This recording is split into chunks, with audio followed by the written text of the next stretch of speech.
Maka dari jalan Abdul Razak an Ma'mar an Qatadah, sanadnya lebih tinggi dan sanadnya sahih tentunya. Dikatakan, berkata Qatadah, ya ibna Adam, innaka mas'ulun an Malik, min aina iktasabahu wa min aina anfaqtahu.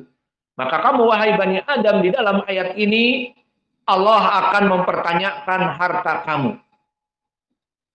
Karena di ayat yang sebelumnya disebutkan yaqulu ahlaktu malal lubada. Maka dikatakan celakalah aku, telah menginfakkan hartaku yang banyak. Maka di sini dikatakan dari harta yang banyak itu, ayah sabu alam yarahu ahad. Apakah kamu mengira bahwa tidak ada yang melihat seseorang pun dari apa yang kalian infakkan? Maka ini akan dipertanyakan di hari kiamat kelak. Maka tafsir Qatadah tentang permasalahan ayat ini menjadi pendalilan bahwa Allah itu akan menghisab harta-harta yang kita ambil dari mana. Maka jika didapatkan dari halal masih dipertanyakan. Dibelikan untuk apa? Jadi kesimpulannya permasalahan harta, pertanyaan yang paling banyak pada Ibnu Adam adalah harta. Jika selamat, dari mana dia dapatkan? Dari hasil jualan, dari hasil berbekam, dari hasil kebun sawit. Halal, alhamdulillah. Namun masih dipertanyakan, wa aina anfaqtahu? Maka dilarikan kemana uang itu? Untuk judi. Bisa jadi dapatnya halal tapi keluarnya haram. Untuk membantu orang-orang Israel menghancurkan rakyat Palestina. Ini juga harta yang didapat halal tapi menginfakkan perkara yang haram. Maka ini makna dari tafsir ayat yang diucapkan Qatadah dengan sanad yang sahih.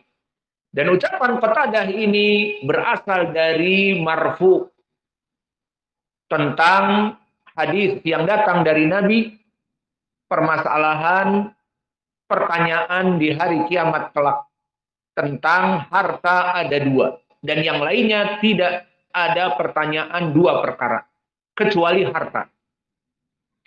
Maka telah datang hadis dari berbagai jalan, maka naik kepada derajat sahih li ghairi. Telah datang hadis yang pertama, la tazulu qadama abdin, diriwayat qadama ibna Adam yaumal qiyamah min indi rabbih hatta yus'alu an khams, diriwayat hatta yus'al an arba. Maka tidak akan lekang dari seluruh manusia di hari kiamat kelak kecuali akan ditanya tentang 5 perkara. Sudah siap kalian dari 5 pertanyaan ini? Tidak akan ditanya tanggal berapa kelahiranmu. Dan tidak akan ditanya berapa istrimu dan anakmu. Yang ditanya pertama, an umrihi fima afna. Usia kamu, umur kamu dihabiskan untuk apa? Dan yang kedua, wa an syababihi fima ablah.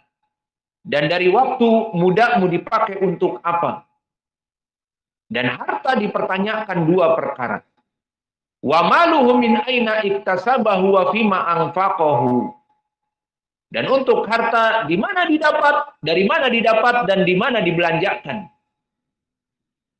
Dan yang terakhir, wa madza amila fima alima, atau wa anil ilm madza amila fi. Maka awas, ilmu yang kalian pelajari dipertanggungjawabkan. Maka kalian penuntut ilmu setiap hari bertambah ilmu. Akan dipertanyakan, mana realisasi kalian? Salat wajib apa tidak? Wajib. Kalian kenapa tidak salat? Dipertanyakan. Salat berjamaah wajib atau tidak? Wajib. Kenapa tidak salat berjamaah? Melaksanakan demikian dan demikian haram atau tidak? Haram. Kenapa dilaksanakan? Melaksanakan demikian hukumnya apa? Sunnah. Lalu kenapa tidak pernah dilaksanakan padahal dia sunnah? Maka ini akan dipertanyakan tentang an ilmihi madza amila fi. Tentang ilmu. Apakah dia mengamalkan ilmu tersebut? Maka hadis ini datang dari berbagai jalan. Jalan yang pertama diriwayatkan oleh Imam At-Tirmidzi, Abu Ya'la, At-Tabrani di Mu'jamil Kabir, dan Ibnu Adi di kitabnya Al-Kamil, dan yang lainnya dari jalan Husain ibni Qais Ar-Rahabi. Haddatsana Atha ibni Abi Rabah an Ibni Umar an Ibni Mas'ud. Maka hadis yang pertama dari Ibnu Umar, dari Ibnu Mas'ud. Sahabi meriwayatkan kepada sahabi. Maka dari Ibnu Mas'ud, ini telah dihukumi oleh Imam At-Tirmidzi haditsun gharib la na'rifuhu min hadis Ibni Mas'ud. Hadis ini gharib, dan istilah kalimat Imam At-Tirmidzi bahwa hadis gharib maknanya yutlaq ala dhaif. Idan hadal hadis dhaif bisanadihi Al-Husain ibnu Qais yang kami sebutkan tadi min tariq Husain ibnu Qais Ar-Rahabi haddatsana Atha ibni Abi Rabah an Ibni Umar an Ibni Mas'ud. Man dhaif? Husain ibni Qais. Bahwa dia rawi yang dhaif penyakit hadis ini. Namun telah datang riwayat yang banyak sehingga hadis ini paling sedikit kepada Hasan li ghairih dan bisa dikatakan sahih li ghairih. Ini sanad yang pertama. Siapa tadi ilahnya? Al-Husain ibnu Qais yang meriwayatkan dari Atha ibnu Abi Rabah, dan dia dhaif.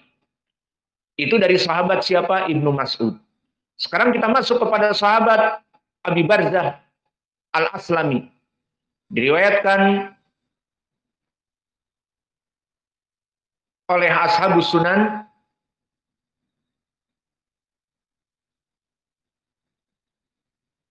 maka di hadis Abi Barzah ini dikeluarkan oleh Imam At-Tirmidzi dan Ad-Darimi dan Abu Ya'la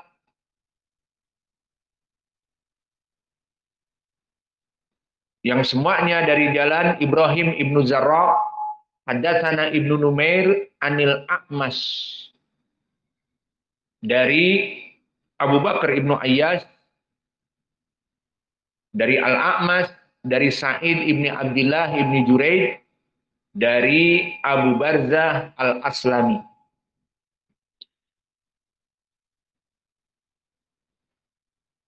Maka di sini ada rawi Ibrahim yang majhul.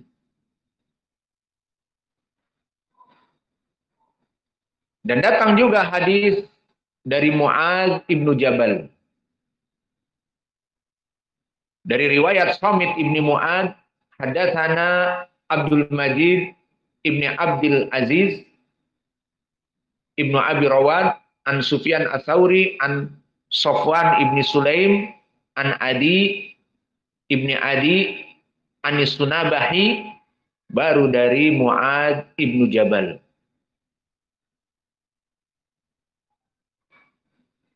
Maka di sini Abdul Majid dan Samit dua-duanya dhaif.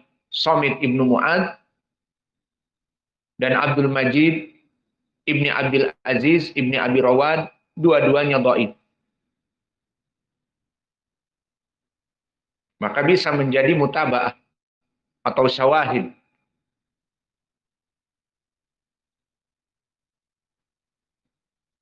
Maka dari jalan ini saja bisa naik kepada derajat Hasan li ghairi. Dan telah diriwayatkan oleh Ibnu Abbas juga dan yang lainnya. Maka hadis ini pun telah disahihkan oleh Syekh Al-Albani rahimahullah di kitabnya As-Sahihah. Maka telah datang jalan-jalan yang banyak sehingga Syekh Al-Albani mensahihkan hadis ini. Maka ini yang menjadi landasan dari Qatadah di saat mentafsirkan ayat ini. ayah sabu alam yarohu ahad, maka janganlah kamu mengira bahwa tidak ada yang melihat dari apa yang kamu keluarkan dari malan lubada.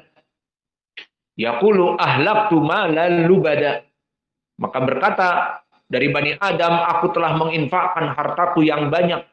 Celakalah aku menginfakkan untuk keburukan. Maka di sini disebutkan ayah sabu alam yarahu ahad. Maka apakah kalian mengira dari harta-harta kalian yang diinfakkan itu tidak dihisab? Maka Qatadah Ibnu Di'amah mentafsirkan ayat ini menjadi pendalilan bahwa semua harta akan dihisab. Bahkan dari dua jalan. Dari mana didapat dan di mana dibelanjakan. Dan ini sesuai hadis dari Abi Barzah Al-Aslami yang kami sebutkan dari berbagai jalan, dari Mu'adz dan juga dari Ibni Mas'ud dan juga dari Ibni Abbas, bisa naik kepada derajat yang paling sedikit Hasan li Ghairih dan disahihkan oleh Syekh Al-Albani. Maka di sini di hadis disebutkan tidak akan pernah lekang dari penghisaban Allah di hari kiamat. Tentang harta akan ditanya min aina iktasabahu wa fima anfaqahu. Dari mana dia infak, dari mana dia dapatkan dan dia infakkan untuk apa. Maka dari tafsir ini baru kita lebih memahami dan kita masuk kepada i'rab agar menterjemah dengan baik dan benar. Maka ucapan Allah ayah sabu, maka hamzah di sini harfu istifham mabni alal fath. Karena dia mabni, karena dia harf, maka la mahalalahu minal i'rab. Ayah sabu yahsabu filun mudhari' marfu wa alamatu raf'ihi ad-dhammah. Ainal fa'il takdiruhu huwa. Ayah sabu. Maka mereka ataupun apakah dia mengira an lam, maka an mukhaffafah minas sakilah. Maka telah kita lewati di pelajaran yang lalu juga dari ayat ini ayah sabu alla yaqdira alaihi ahad, maka samaan mukhaffafah. Apa maknanya mukhaffafah minas sakilah? Asalnya anna, berarti dia yunsibul isma wa yurfa'ul khobar. Maka an mukhaffafah, dihilangkan tasdidnya. Maka hukumnya tetap dia turfa'ul isma, tunsabul isma wa turfa'ul khobar.